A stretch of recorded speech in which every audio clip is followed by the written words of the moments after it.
तो बच्चों आज हम देखने वाले हैं संधारित्र का संयोजन। क्लास 12 फिजिक्स का एक छोटा सा टॉपिक है। आपके एग्जाम में इससे बहुत सारे इसके जो फॉर्मूले होते हैं इससे बहुत सारे न्यूमेरिकल पूछ दिए जाते हैं। इसमें आता है श्रेणी क्रम संयोजन और समांतर क्रम संयोजन। तो दो प्रकार के संयोजन इसमें आते हैं। दोनों की परिभाषा, फिगर और इनके फॉर्मूले देखेंगे। इनके फॉर्मूले के बेस पे बहुत सारे न्यूमेरिकल आपके एग्जाम में पूछे जाते हैं, तो इनके फॉर्मूले देख लेते हैं। तो सबसे पहले श्रेणी क्रम संयोजन का फिगर देखेंगे। तो श्रेणी क्रम संयोजन में श्रेणीबद्ध एक वो बनता है जिसमें संधारित्र लगे हुए होते हैं। ये C1 संधारित्र लगा हुआ है, C2 संधारित्र लगा हुआ है, C3 संधारित्र यहाँ पे लगा हुआ है। आगे भी संधारित्र लग सकते हैं, जितने आप लगाना चाहें, ठीक। तो यहाँ पे जो डिफिनीशन दी हुई है उसी के हिसाब से फिगर बना हुआ है। डिफिनीशन में दिया हुआ है कि श्रेणी क्रम में संधारित्र को इस प्रकार से जोड़ा जाता है कि एक संधारित्र का दूसरा सिरा, यानी कि पहले संधारित्र का दूसरा सिरा, ये पहला सिरा है, ये दूसरा सिरा है, पहले संधारित्र का दूसरा सिरा अगले संधारित्र के पहले सिरे से जुड़े, यानी कि अगले संधारित्र यानी कि अगले संधारित्र के पहले सिरे यानी कि इस सिरे से जुड़े। इसका दूसरा सिरा अगले संधारित्र के पहले सिरे से जुड़े और इसका दूसरा सिरा ये वाला अगले संधारित्र के पहले सिरे से जुड़ा और इसका जो दूसरा सिरा है ये वाला, ये अगले संधारित्र के पहले सिरे से जुड़ेगा। तो इस प्रकार से श्रेणी क्रम संयोजन जुड़े होते हैं। और इसका जो फार्मूला होता है वो कुछ इस प्रकार का होता है, 1/c is equal to 1/c1 plus 1/c2 plus 1/c3।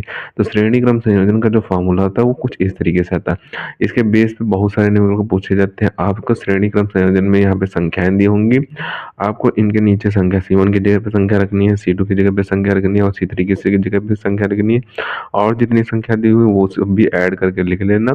फिर इसको आपको सॉल्व कर देना है, आपका न्यूमेरिकल हो जाएगा। तो इसी प्रकार के न्यूमेरिकल एक जरूर आपके एग्जाम में पूछा जाएगा, श्रेणी क्रम से पूछा जाए फिर समांतर क्रम से पूछा जाए।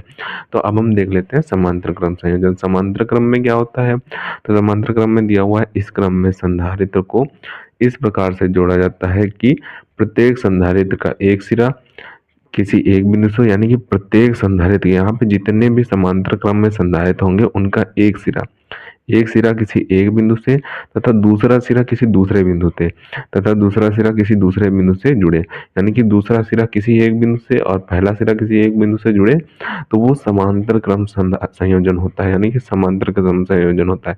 और ये जो बीच में होते हैं इनको बोलते हैं संधारित्र। ये संधारित्र के एक तरफ के सिरे एक बिंदु से जुड़े और दूसरे तरफ के सिरे दूसरे बिंदु से जुड़े, तो वहां पे समांतर क्रम संयोजन होता है। तो ये समांतर क्रम संयोजन हो जाएगा। ये इसकी परिभाषा, ये फिगर है और ये इसका फार्मूला दिया हुआ। फार्मूला कुछ इस प्रकार से होगा कि C is equal to C1 plus C2 plus C3। इस प्रकार से समांतर क्रम संयोजन का फार्मूला होता है। तो समांतर क्रम में आपको वैल्यू दी होगी, आपको वैल्यू यहाँ पे पुट करनी होगी और इसको सॉल्व कर देना होगा, तो आपका न्यूमेरिकल सही हो जाएगा। तो इस तरीके से समांतर क्रम संयोजन और श्रेणी क्रम संयोजन हो गया। संधारित्र का संयोजन में अगर आपसे पूछा जाए 5 नंबर या फिर 3 नंबर में पूछा जाए तो आपको यही टॉपिक लिख देना है। तो इसे आप सबसे पहले तो ऊपर से स्क्रीनशॉट कर लें, बचे हुए पार्ट का स्क्रीनशॉट करें और जो यहाँ पे फार्मूला बच गया उसका भी स्क्रीनशॉट कर लें।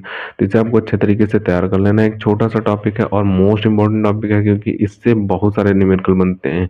इस टॉपिक से बहुत सारे न्यूमेरिकल बनते हैं। इस फार्मूले को रख कर आपको न्यूमेरिकल सॉल्व करने होंगे। इन दोनों फार्मूले में श्रेणी क्रम में दे देगा, आपको वैल्यू दे देगा, उसको फार्मूले बेस पे आपको सॉल्व करना होगा। समांतर क्रम में वैल्यू दे देगा, उसको फार्मूले बेस पे आपको सॉल्व करना होगा।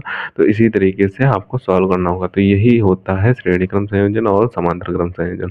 इसका आपने स्क्रीनशॉट कर लिया, इसे आप अच्छे तरीके से तैयार कर लें। मोस्ट इंपॉर्टेंट है, आपके एग्जाम में पूछा जा सकता है 3 से 5 नंबर में। तो अच्छे तरीके से तैयार कर लें। मिलते हैं किसी नए वीडियो में नए टॉपिक के साथ, तब तक के लिए धन्यवाद। और अगर अभी तक आपने हमारे चैनल को सब्सक्राइब नहीं किया है तो प्लीज़ सब्सक्राइब जरूर कर दें, क्योंकि हम इसी तरीके से क्लास 12 से रिलेटेड इंपॉर्टेंट टॉपिक को वीडियो डालते रहते हैं।